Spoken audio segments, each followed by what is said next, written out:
아버지의 마음, 아들의 순종이라는 제목으로 말씀 나누겠습니다. 오늘 본문 2절 하나님이 이렇게 아브라함에게 명령하시죠. 2절 같이 한번 읽어보겠습니다.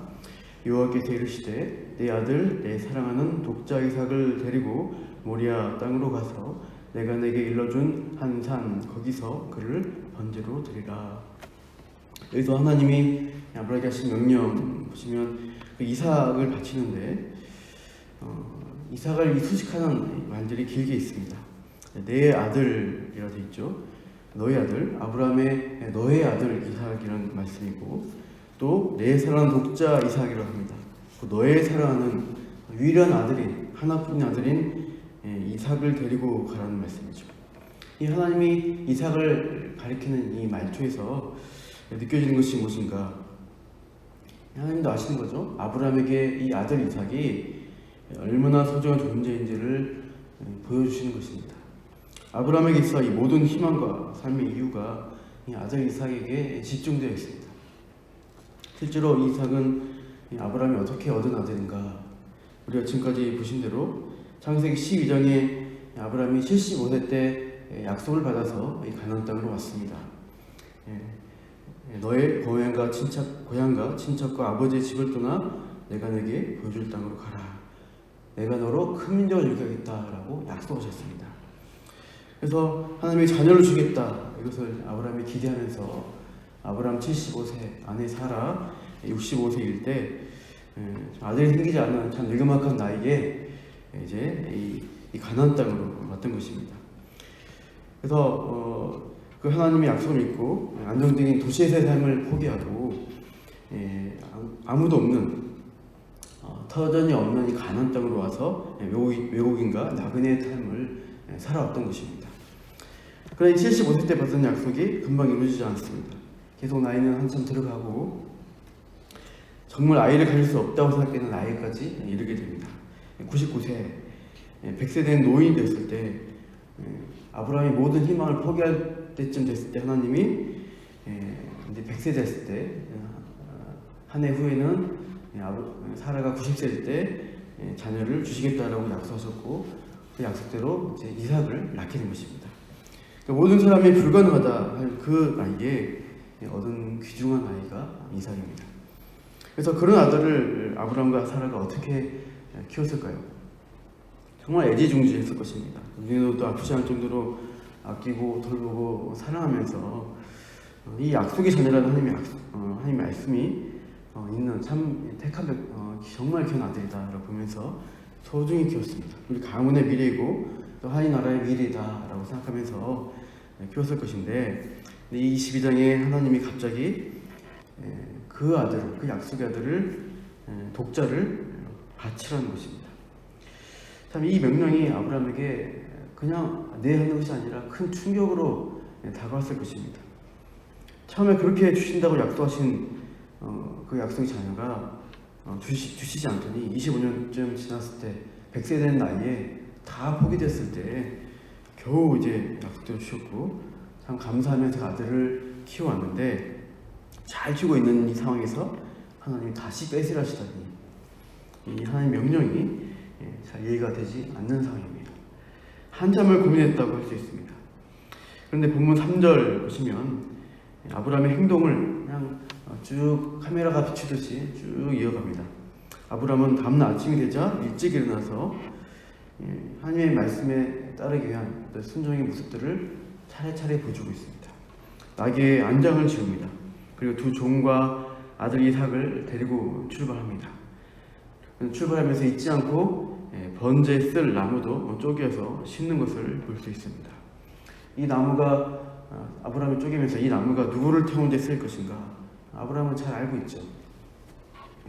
그렇게 묵묵히 차례대로 준비해서 이 부엘세바에서 약 80km 북쪽에 있는 이 모리아 땅의 한 산으로 향하는 것입니다. 4절에 보시면 그렇게 3일 길을 걸어갔습니다. 마침내 그곳이 멀리 보입니다. 아브라함이 눈을 들어 하나님이 지시하신 그 모리아 산을 바라봤죠. 그 산에서 어떤 일이 있을 것인가 아브라함은 잘 알고 있습니다. 참 그 바라보는 아브라함의 심정이 어땠을까 또 생각해 봐야 합니다. 그러나 마음으로 겪는 이 아픔에도 아브라함은 묵묵히 순종의 길을 행하는데 한치의 주저함이 없습니다. 아브라함은 어떤 믿음으로 나아간 것일까요? 5절에 보시면 아브라함이 종들에게 하는 말이 있습니다. 아브라함의 흔들림 없는 행동에 대한 단서가 될 수 있겠습니다. 5절 말씀 같이 한번 읽어볼까요? 22장 5절입니다. 시작.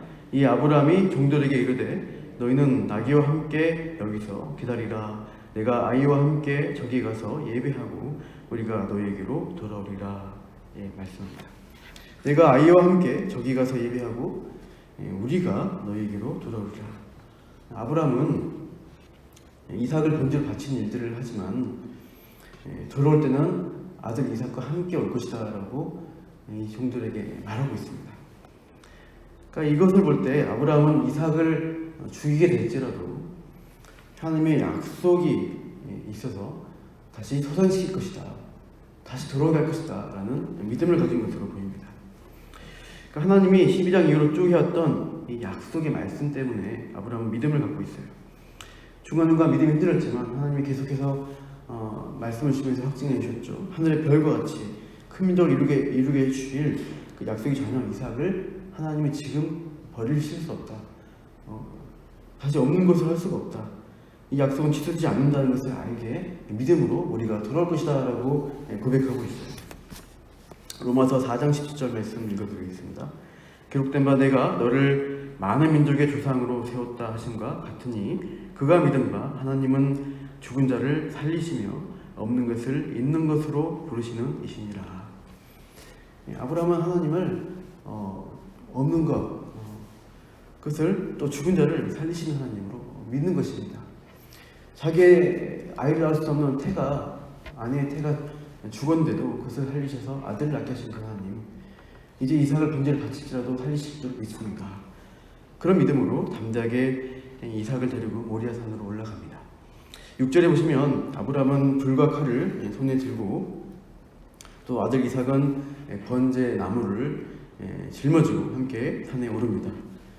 올라가다가 7절에 보시면 이삭이 아브라함의 정곡을 찌르는 질문을 하죠.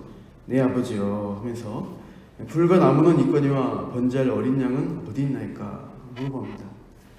아브라함이 믿음을 가지고 있지만 그 아들에게 번제 바칠 어린 양이 너다라고 차마 말은 하지 못합니다. 산에 오르면서 아브라함이 얼마나 기도하면서 올라가겠습니까? 주여 이 아이를 어떻게 하시렵니까? 주여 이 아이는 제가 너무나 사랑하는 독생자 아들입니다. 하지만 당신이 주신 또 약속의 자녀입니다.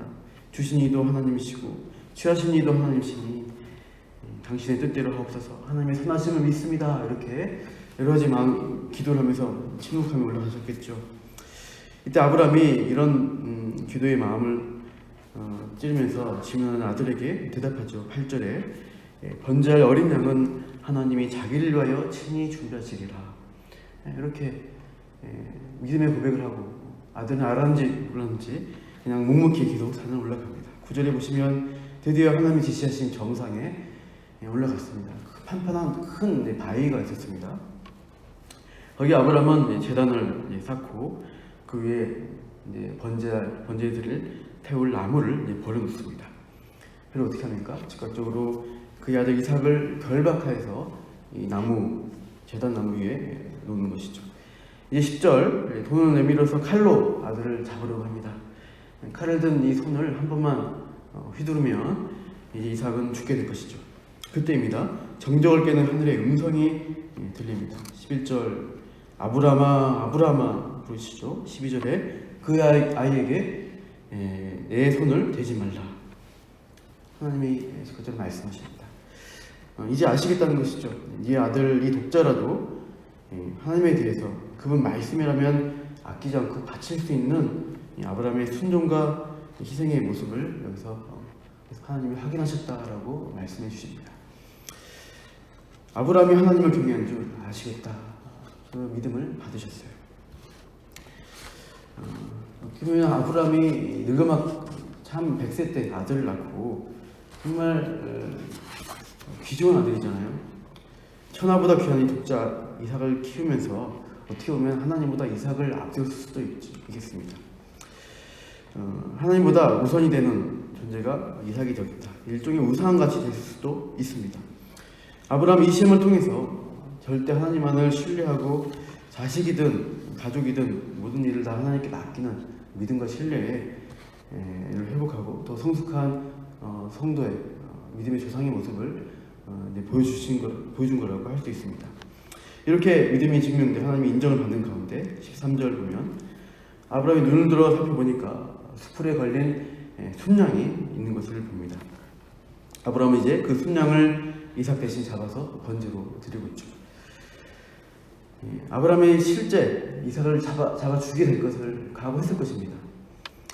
그런데 이제 하나님이 이제 실제로 이제 이 현장에서 번제로 드리는 것은 이삭 대신 하나님이 준비하신 제물 순양으로 감사의 또 제사를 예배를 드리게 됩니다.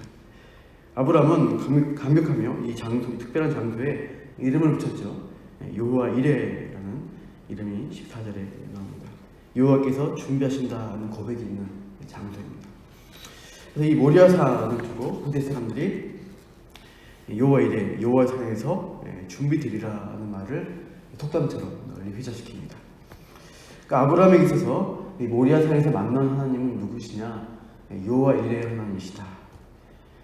준비하시는 하나님이시다라고 아브라함과 그 후대 사람들에게 기억되는 것이죠.